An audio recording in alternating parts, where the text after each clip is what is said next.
through a few slides before we actually start speaking to Professor Maya Tudor. Thank you, Maya, wherever you are. Where are you, ma'am? Oh, hi. Thank you. I'll just take 5 minutes in closing this out. As Ajay put it so eloquently, I come from Telangana, which is the youngest, newest province in India.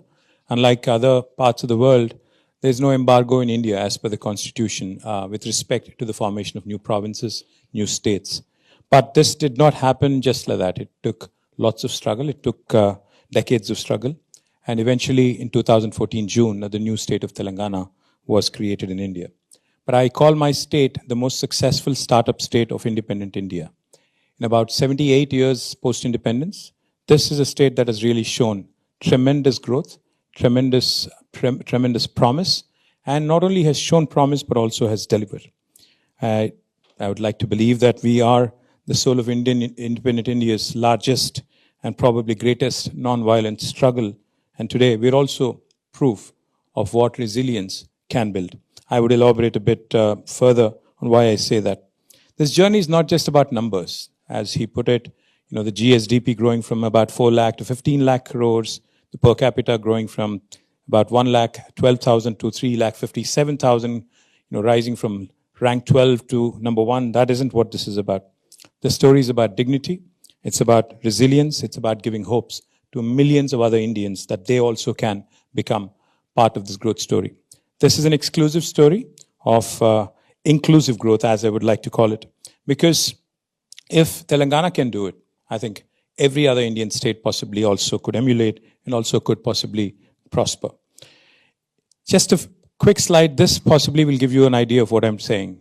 Did you all know that the world's largest lift irrigation project, the world's largest, not India's, is actually in Telangana, and it was completed in a span of just 4 years. That was done in my state in about, from 2015 until 2019.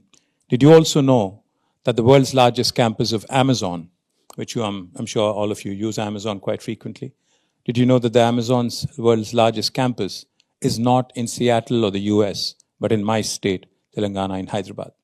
Did you also know that the world's largest innovation campus is actually in Hyderabad? It's a place called T-Hub, and the campus itself can actually accommodate more than 2,000 startups, but more importantly, it also has multiple other facets, which I'll quickly touch upon. Did you all know that Telangana is home to 1/3 of world vaccine production? Not India. 1/3 of world vaccines are produced from my state, my city. And did you all know also that not only Amazon, but if you look at the top 5 most valued tech companies of the world, all of them without an exception have their largest campuses outside of their headquarters in Hyderabad, in Telangana. Those of you who are from Bangalore here, my apologies, but we've beaten you 2 years in a row in terms of job creation here as well. So this is a story, of how a new state, which was fragile when it got started, which was nascent, has built foundations and converted it into pillars of resilience. Let me also quickly share a couple other things with you. What changed? What happened? What was really done? In fact, I was telling Professor Maya that a fresh beginning, a fresh start is always great. We started as a new state, unburdened by shackles of legacy, unburdened by any kind of baggage. So therefore, we could actually do away with a lot of bottlenecks, a lot of investment delays. Just one example. Earlier, before the formation of Telangana, if an enterprise had to be kick-started, nobody knew how long it would take for you to get a clearance. But after Telangana, by statute, by a legislation, a reformative legislation, you will get a clearance in 15 days, or else it is a deemed approval. No other state in India will tell you this. Likewise, I can go on. We have actually moved from a person orientation to a process orientation. We have moved from individual orientation to an institutional approach, and we ensured that this long-lasting change happened effectively in a short span. Let me also add, not just in industry, but one of the most important sectors in India is agriculture, because more than 65% of Indian population is either directly or indirectly leaning on agriculture for subsistence. This, by far, is the largest program done by any government in the world. Again, a $9 billion of DBT, directly depositing $9 billion into 7 million farmer accounts, has not been done by any state in India or else anywhere in the world. And this has catapulted, as you can see, in Telangana moving from rank 14 in 2014 to number 1 in paddy production, surpassing Punjab and Haryana in about 8 years of time. And quickly, let me also add this and then close out. You know, we talk about the butterfly effect. I would like to talk about the KCR effect, the leader effect.